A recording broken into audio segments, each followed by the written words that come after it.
Melihat perkembangan pertanian organik selama 2 dekade terakhir, kita ketahui bahwa sudah ada program Go Organik 2010, kemudian juga 1000 Desa Organik. Ini menjadi cerminan bahwa kondisi pertanian organik Indonesia masih sangat dinamis sekali perkembangannya gitu. Pada 2018 kita sempat menjadi 3 besar luasan lahan organik di Indonesia. Kemudian secara fakta sampai dengan tahun 2025 versi terakhir kita berada di posisi 8 dengan luasan sekitar 71.000 hektar lahan organik.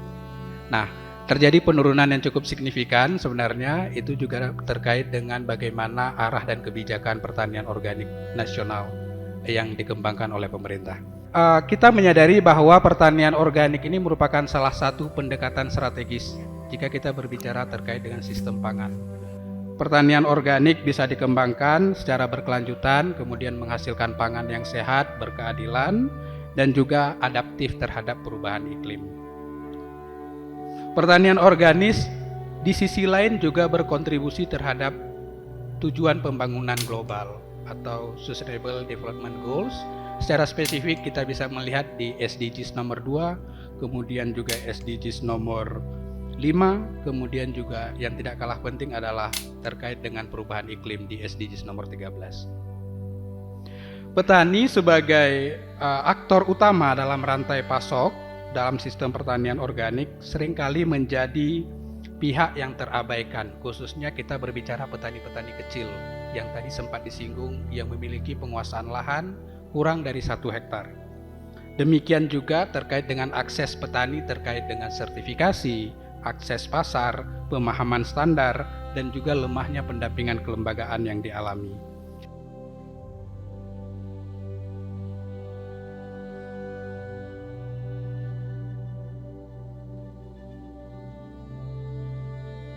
Nama saya Paiman dari Unit Pamor Sedang Bedagai. Tentang perjalanan Pamor Sergi sejak awal dibentuk 2018 sampai sekarang. Biasa seperti pamor-pamor lainnya mungkin di awal itu ya banyak kendala, terutama karena di kelompok tani dan petani itu banyak yang belum mengenal apa itu pamor. Makanya kita terus memberi edukasi kepada para anggota kami di kelompok tani agar mereka tahu apa manfaatnya kita mendirikan pamor.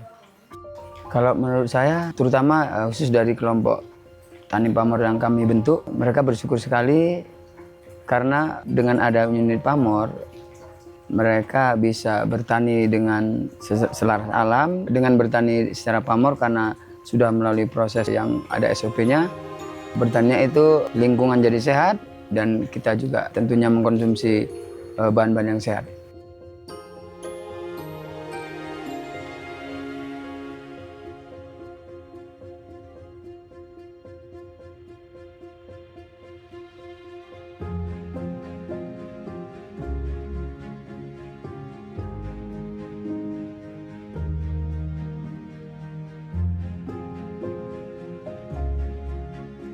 Saya Wangsit, dipercaya oleh beberapa unit pamor. Saya bersama dengan beberapa teman lain dipercaya sebagai Dewan Pamor Indonesia. Jadi perlu dipahami bahwa banyak dari kita itu yang sudah banyak melakukan praktek-praktek pendampingan kepada petani organik. Bagaimana mereka mendampingi, mengedukasi petani untuk bisa melaksanakan praktek-praktek budidaya organik. Yang kita pikirkan adalah, satu, kepercayaan konsumen itu selama belum ada pamor, percayanya kepada individu petani, bahwa Pak Suto melakukan budidaya organik dan dia percaya. Nah, unit pamor, dengan adanya unit pamor, kita ingin kepercayaan itu melembaga. Tidak kepada individual tetapi kepada komunitas petani, sehingga dalam proses pengembangan gerakannya akan lebih enak, akan bisa diakses oleh lebih banyak petani, akan lebih banyak petani yang berkomitmen organik itu mendapatkan fasilitas pemasaran yang lebih baik. Pamor ingin memastikan bahwa praktek-praktek baik, praktek-praktek produksi baik secara organik yang dilakukan oleh petani kecil itu konsisten dilakukan oleh petani sehingga akan menjaga kebaikan alam, kebaikan lingkungan itu tetap terjaga. Komitmen dan juga praktek baik ini dijaga oleh pamor. Di sisi yang lain, dengan begitu maka konsumen juga ada jaminan mendapatkan produk yang sehat, produk yang aman untuk dikonsumsi, tidak berdampak. Jadi pamor menjaga itu semua, menjaga proses budidaya, menjaga ketersediaan pangan untuk konsumennya. Jadi petani sekarang kan bisa lebih mandiri, misalnya pengadaan pupuk biasanya kan mereka membeli dan sekarang mereka bisa memproduksi sendiri. Kemudian juga terkait dengan benih, di mana selalu pakai benih GMO. Dengan adanya peningkatan SDM yang dilakukan oleh ICS dan unit Pamor, mereka sekarang bisa menggunakan benih lokal yang mereka produksi sendiri, kemudian mereka tanam kembali. Jadi artinya bahwa petani ini sudah tidak ketergantungan sekali dengan benih GMO. Walaupun itu kami masih membutuhkan beberapa varietas lokal yang bisa dikembangkan di desa tersebut.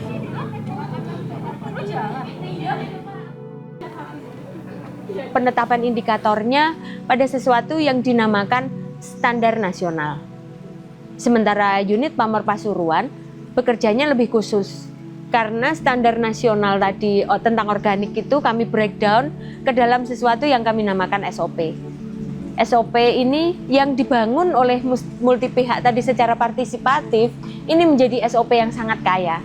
Karena pada saat unit Pamor terbentuk itu ada unsur dari off-taker atau pembeli susunya, yaitu dari PT Mazaraat Lokanatura. Jadi mereka secara internal di PT Mazaraat mereka juga memiliki SOP tentang handling susu ini tadi atau kualitas susu yang mereka butuhkan, yang mereka sebut organik atau natural itu. Ya, angkat. Ya.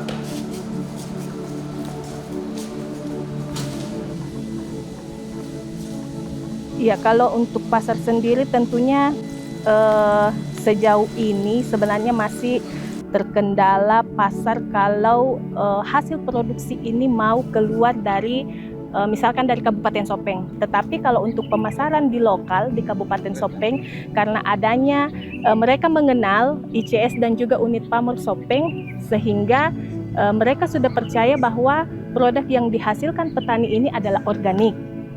Karena unit Pamor tersendiri itu ada di Kabupaten Sopeng. Kalau tantangannya karena di sana untuknya khususnya di Sumatera Utara konsumsinya itu terlalu sedikit karena merasa mahal. Padahal beras yang kita produksi itu sehat, tidak memakai kimia sintetis dan pestisida sintetis.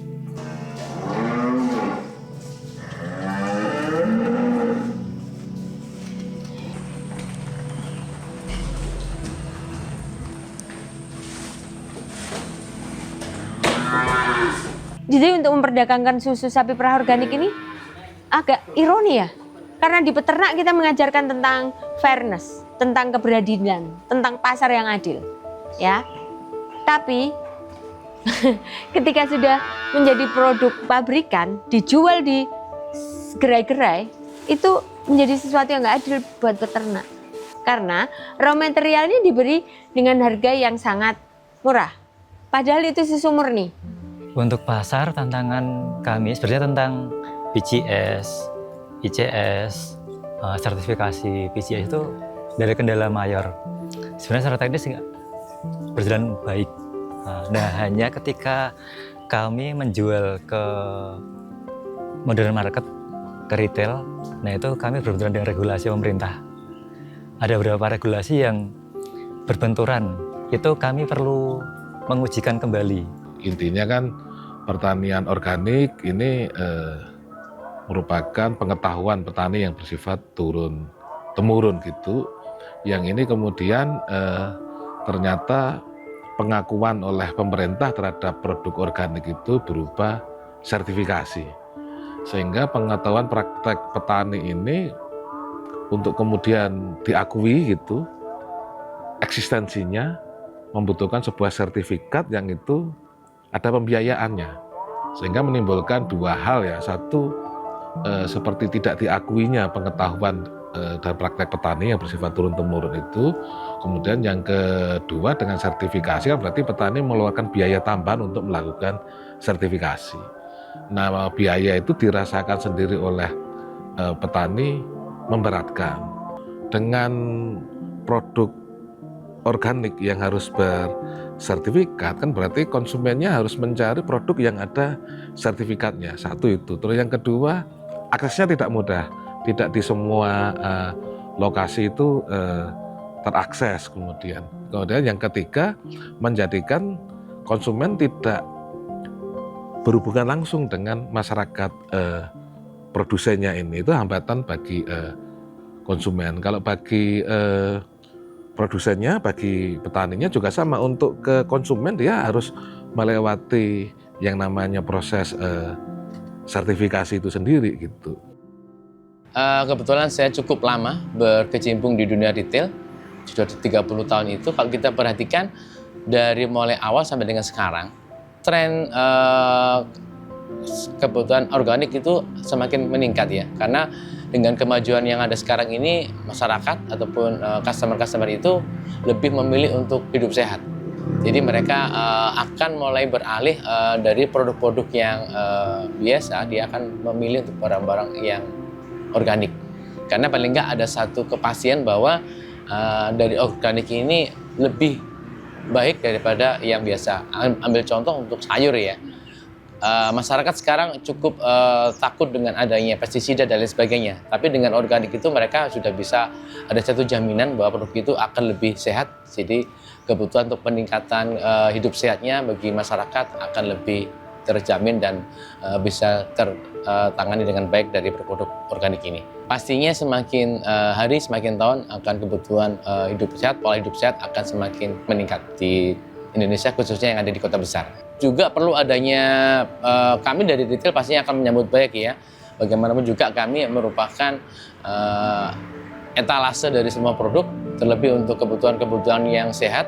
Nah, tentunya ini ada satu peluang yang cukup besar yang harus dikerjakan oleh teman-teman dari organik. Ada beberapa tantangan yang harus dilakukan. Yang paling utama adalah perlu adanya product knowledge-nya, perlu ada pengenalan, karena terkadang juga mereka masih butuh itu. Yang kedua, memang mungkin di masa sekarang ini terlebih, orang akan melihat dari sisi pricing, harga. Pastinya dengan produk-produk organik tentunya akan sedikit lebih premium daripada harga yang bukan organik yang lebih ekonomis. Tapi dengan kemajuan yang ada, saya rasa kalau memang itu kita bisa lakukan secara masif, baik itu melalui media sosial, tentunya akan lebih mempercepat produk organik akan diterima di pasar dan akan meningkatkan sales-nya di situ. Dan Aprindo yang ada di seluruh Indonesia tentunya komoditas organik ini akan menjadi sesuatu yang pasti yang harus akan mereka masukkan di dalam jajaran barang-barang mereka. Baik, jadi kalau boleh terkait dengan sertifikasi organik ya, memang yang tadi saya sampaikan, masyarakat juga perlu memahami organik, hidroponik dan lain sebagainya. Terkadang kan mereka berpikir hidroponik pun juga salah satu dari organik, tapi kan juga belum tentu seperti itu. Jadi terkait dengan adanya sertifikasi dari organik tentunya akan lebih menjamin bagi kami dari peritel, akan lebih memberikan satu garansi bahwa memang produk-produk yang dihasilkan akan jauh lebih baik. Nah, mungkin dari pihaknya perlu ada sosialisasi ke para petani untuk juga mereka bisa meningkatkan itu. Mungkin yang mereka juga perlu kita pikirkan dari sisi biaya ya. Memang kita tahu ada cost yang harus mereka bayar pada saat mereka meningkatkan status mereka mendapatkan sertifikasi organik. Ya tentunya apa yang cost yang mereka itu akan terbayar pada saat hasilnya mereka bisa diterima dengan baik oleh masyarakat atau dimanapun mereka akan dipasarkan barang-barang itu. Pastinya kita juga bisa menjadi satu media partner ya dengan teman-teman dari Aliansi Organik Indonesia ya, dan kita pun juga melalui, karena kita partner, kita juga bisa menyampaikan mungkin ada beberapa supplier kami yang belum bersertifikasi misal seperti itu, walaupun mereka sudah mengklaim sebagai organik, untuk kita bisa menyampaikan kepada mereka supaya mereka juga ada semakin hari juga ada peningkatan dari yang belum bersertifikasi menjadi bersertifikasi. Dan sekali lagi harapannya untuk kita semua, untuk masyarakat kita, mereka ada satu jaminan bahwa produk itu lebih baik. Mengenai berbagai banyak institusi untuk bisa melakukan sertifikasi kan, seperti yang kita tahu ya, harapannya bagaimana bisa membantu para petani ini dengan sertifikasi yang dari sisi cost-nya mungkin lebih bisa mereka terima, ya, lebih murah lah seperti itu. Maka dalam PGS CQ Pamor itu adalah partisipatoris produsen pendamping konsumen atau trader. Masing-masing memperluas diri. Konsumen juga memperluas diri, mengkampanyekan apa yang dia peroleh manfaat dari konsumsi pangan sehat. Kemudian ini butuh produksi yang lebih banyak. Konsumen mengkomunikasikan kepada petani yang lainnya. Ekosistemnya makin berkembang. Kira-kira gambarannya seperti itu. Karena konteksnya adalah partisipatif, itu buat kami, kebetulan kami ada 3 entitas, ada petani, ada penjual, ada perwakilan konsumen. Jadi itu udah semacam benang merah yang semuanya saling terpenuhi kebutuhannya. Tadi dari beberapa entitas tadi ada 3, itu jadi lengkap alurnya. Ketika masing-masing entitas itu tadi perlu standar, perlu kepastian, perlu transparansi, itu jadi semacam jembatan yang saling melengkapi, bukan saling menjatuhkan sebenarnya. Jadi konsep partisipatifnya itu yang sebenarnya memperkuat kenapa PGS ini kok lebih unggul menurut saya.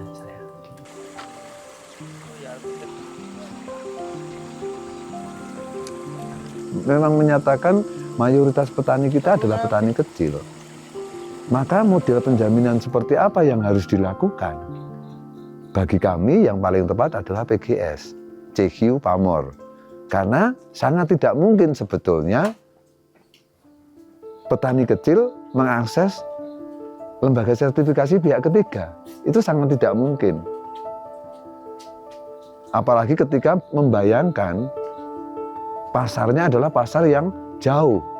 Itu juga tidak mungkin, karena memang dalam konteks kepemilikan lahan yang sempit, tentu ada limitasi produksi, jumlah produksi. Menjadi sangat tidak efisien kalau berpikir tentang pasar yang jauh.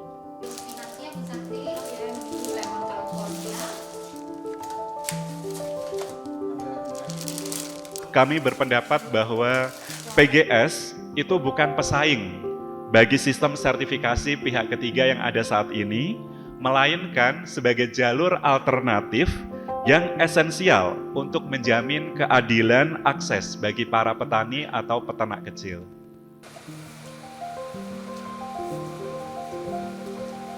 PGS ini juga dapat berpotensi memperkuat kapasitas teknik dan kelembagaan petani sejalan dengan prinsip pertanian keluarga.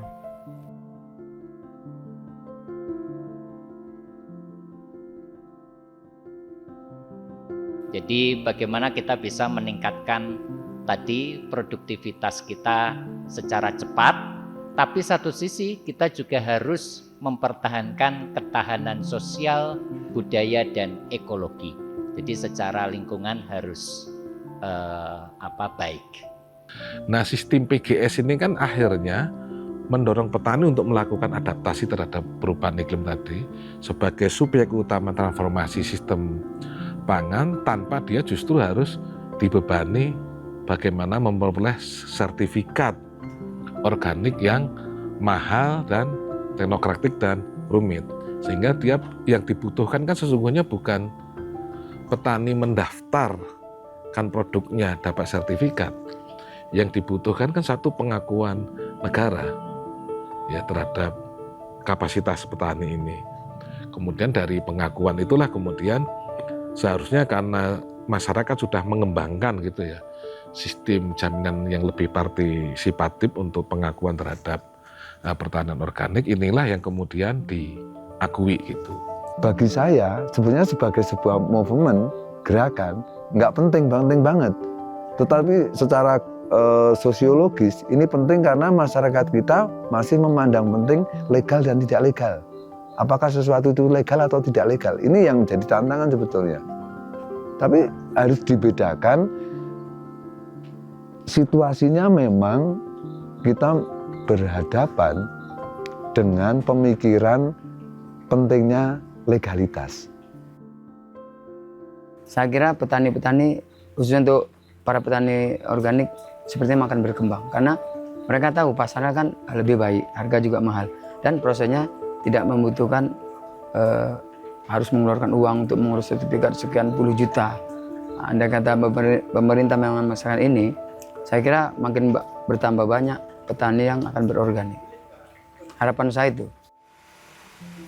Ada jangka waktunya dia berhenti, tetapi kalau ada aturannya yang diberikan oleh pemerintah dan bisa mendukung itu, tentunya ini bisa berkelanjutan ke depannya. Jadi kami pun sebagai pendamping tentunya tidak ada kekhawatiran pada saat kami sudah tidak mendampingi desa tersebut.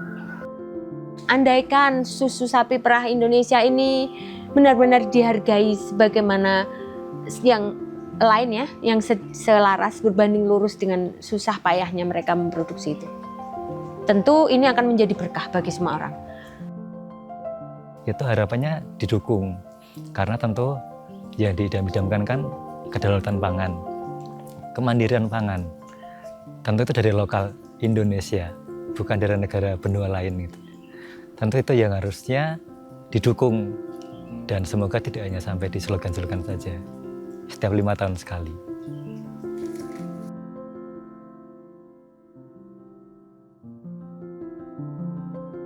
Saatnya membangun kedaulatan pangan dengan pamor. Dengan pamor, organik lebih terjamin. Lokal, mandiri, berkelanjutan. PJSI hadir, pamor hadir untuk petani kecil dan untuk Indonesia Raya.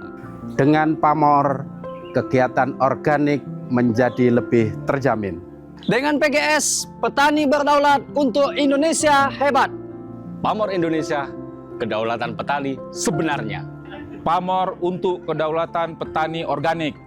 Pamor untuk kami peternak petani organik. Pamor melindungi, menjaga, mensertifikasi pertanian organik. Pertanian organik bertani sesuai aturan Tuhan Yang Maha Esa. Merdeka!